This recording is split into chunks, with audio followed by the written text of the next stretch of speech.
Hello, everyone, and welcome back to another episode of Tellin Tuesdays. With myself, Deirdre Ryan, I'm a parent coach and I work with clients one on one in Cork City as well as online. And I host a range of workshops and talks, meetups, book clubs, all in an effort to support you to be the parent you want to be on your journey. We're all unique and different and special and amazing. And it is my hope to support you to be, as I said, the parent you want to be. So I was thinking a lot about meltdowns. I'm doing a lot of workshops recently around emotional regulation, big feelings, what to do in these situations where meltdowns are occurring. It's something I'm really passionate about. I experience it a lot with myself and with my own kiddo.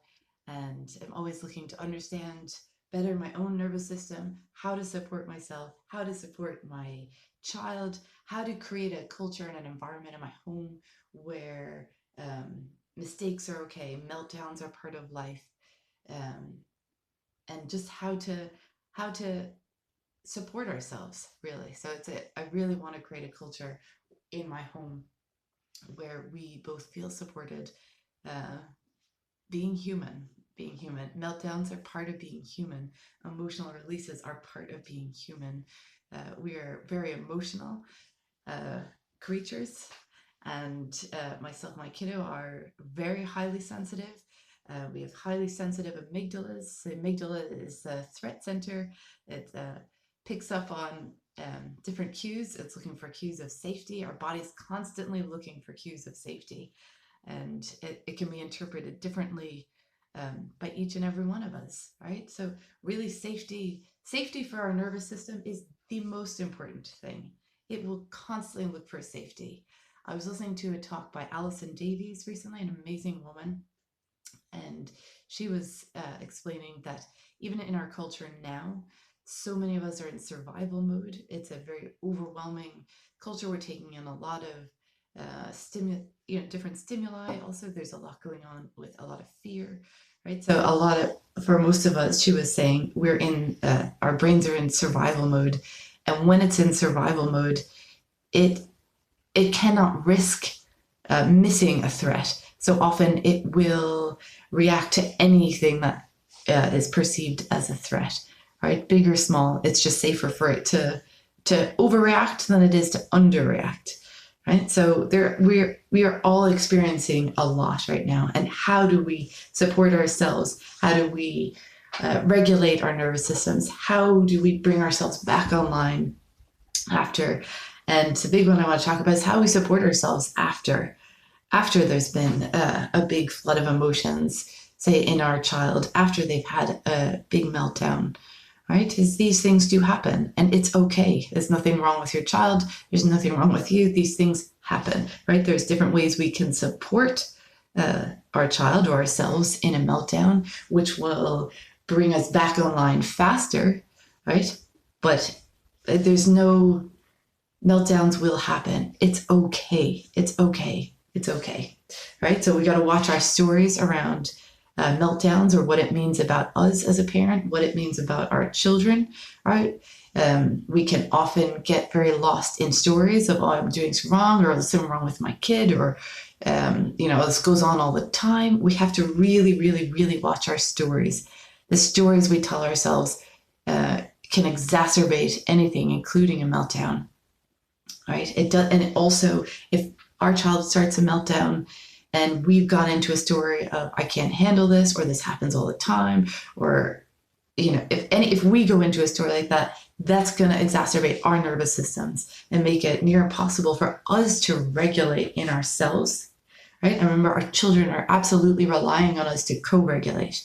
So if we can come back into calm, into our center, our kids absolutely will be able to do that a lot faster, a lot faster. They're going to read those cues of safety. They're going to hear it in your tone of voice, in gentle touch, only if your child or yourself is comfortable with that. That's not everyone is, right? It's, knowing your child. It's just being present. It's maybe humming, maybe it's singing. It's what works for you and your child to calm the nervous system. Okay, and there are so many different ways so many different ways. And it's a case of learning different ones and trying them out, right? And talking about them outside of the meltdown. So what I really wanted to talk about today is the after, right? Because we could talk, for anyone on my workshop, we could talk forever about what's going on in those times and what's going on for us. How do we support ourselves? How do we support our kids, right? So, and there is another one coming up in Tory Top Library on Tuesday. I've forgotten the date now myself. I think it's the 14th of June. I have to double check that. But that's okay. It'll be in the email, right? So we decided to do with Tory Top Library an evening one to reach other parents, right? So come along and let's talk about that, right? But the big thing is, what do we do after, right? Because we know they're going to happen. It's part of life. With kids who are highly sensitive or parents who are highly sensitive, you most likely will see it more, right? We're picking up, I'm highly sensitive and so is my kid. I'm picking up all kinds of information all the time. It's very hard for me to integrate it and process it, right? There's so many stories. I'm picking up on other people's stuff. So there is a lot. There's a lot. So again, it's a passion of mine to learn how to take care of myself, right? But it's, what do we do after, right? Because your kid may have had a major meltdown, right? And you yourself may have been triggered in it, and you're doing all the work to regulate yourself, to stay calm, right? To hold your child, to watch the stories in your head. It takes a lot of energy, right? It takes a lot out of our bodies. It takes a lot, right? You can imagine if your kid had a serious physical injury, right? And in the moment you kick in, your system kicks in and the adrenaline's pumping and you are taking care of your child, right? And then when everything is okay and your child is safe again, whew, the body is just wrecked. It's spent, right? It is the same with emotional meltdowns, right? After it, not the child is also spent, and we as a parent are spent. Now, you still may have other children to attend to, or dinner to cook, or someone to pick up from an activity, right? Or school to get to. There's so many things, right? It can be difficult to get the recovery time. But what I really want to emphasize is it is really important to get that recovery, because you are now very depleted, right? As well as your child. You have a lot of stress, hormones and chemicals running through your body, right? They need to be released out, right? So I just really want to honor that it is important, and I understand that we don't all have access to different tools at different times, right? But, even simple things, rubbing, tapping on the thymus thump again, right? To calm the vagus nerve. It can be very soothing and calming, right? Maybe just taking a minute, some water on the face, right? And even acknowledging, wow, this was really hard for me. I'm going to take time. If you can get your feet out in the grass or on the earth, even for a minute, it will help to bring those stress hormones and chemicals out of the body, right? If later you can take a bath with Epsom salts, or even a foot bath with Epsom salts, again, it helps to draw it out, and the magnesium in it, because these magnesium flakes will help again to calm the nerves, right? You can be frazzled.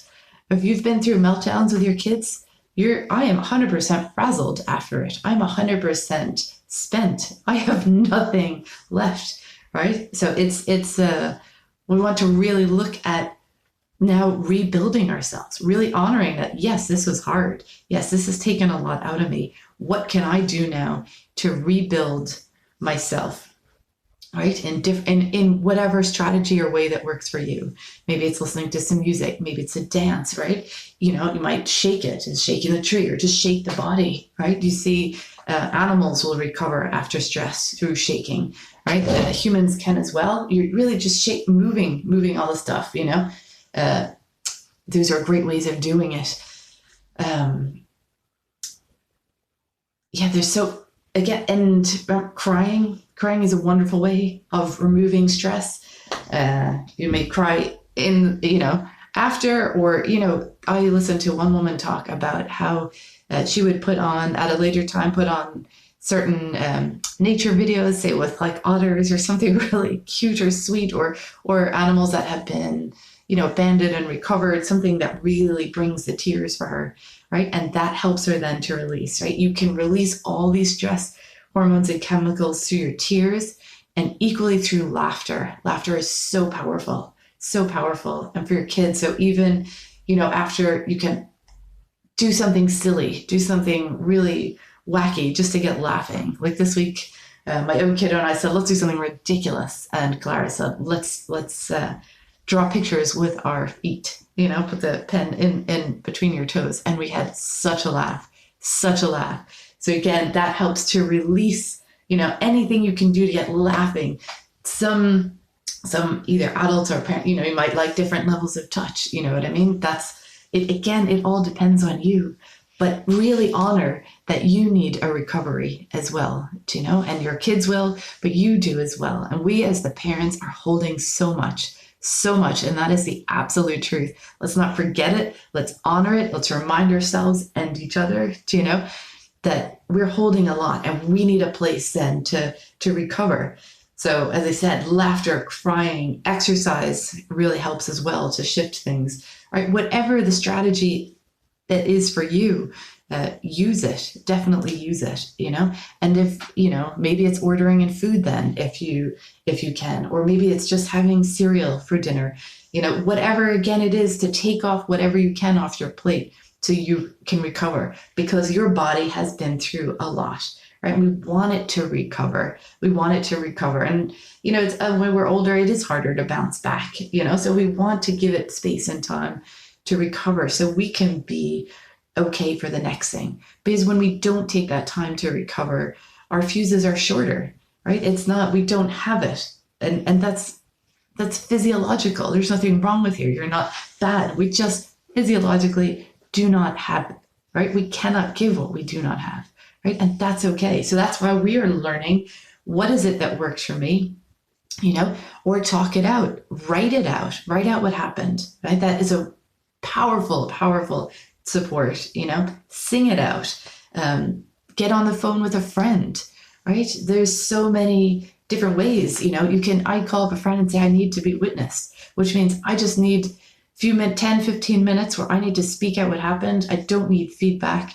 I don't need advice, right? I just need to be heard and witnessed. It's a very profound space of witness, right? So there's different ways of doing it. But what I really want to say is absolutely do it. Absolutely do it for you. It's crucial, right? And I know we can all get dysregulated in all kinds of ways. Like this week, I had to take my own child to get a bathing suit. And both of us don't do very well in large shops. It's too much, the sounds, the lights, the movement, everything. It's just too much. But it's not something you can really get without the child present. So when we go into these shops, I'm already heightened. So is Clara, right? And when Clara gets dysregulated, right? Remember, we go into that fight, flight, freeze, or fawn, right? So Clara gets dysregulated and Clara goes into fight. So there's a lot of yelling at me, or I'm doing things wrong. And I know that this is only a fight response, but don't forget, I'm also already heightened and triggered by this environment, right? And now I have this other threat coming, right? Where this yelling. So I am working so hard to center myself, to stay calm, to stay out of the stories. I'm doing the thymus sump. I'm doing the things in the moment. I'm feeling my feet on the ground, right? I'm saying, they're having a hard time. They're not giving me a hard time, right? So I am doing all the things and I am able to hold that space.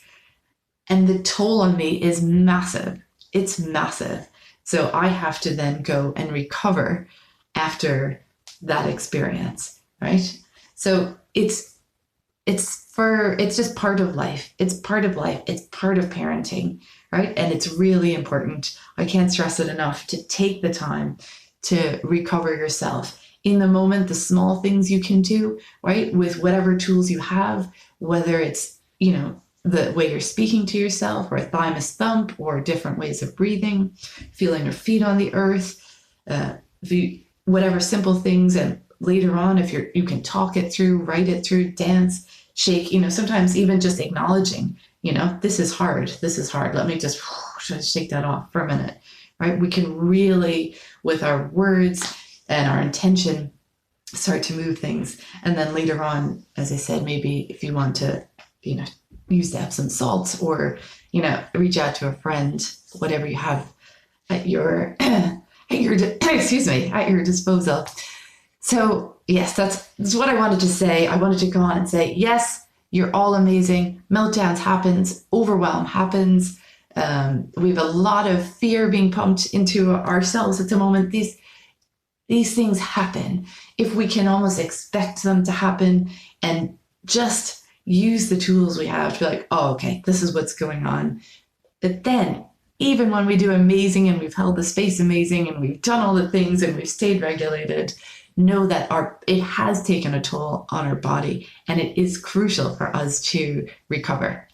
So with that, I just want to say, wish you all a wonderful week, and just maybe just start exploring or look up or research or talk to some other friends. Say, what do you do to recover? How do you support yourself? It would be wonderful even to hear what each of you do, because when we share what we do, it helps all of us. It helps all of us, because you might have something that works really well for me that I never thought of.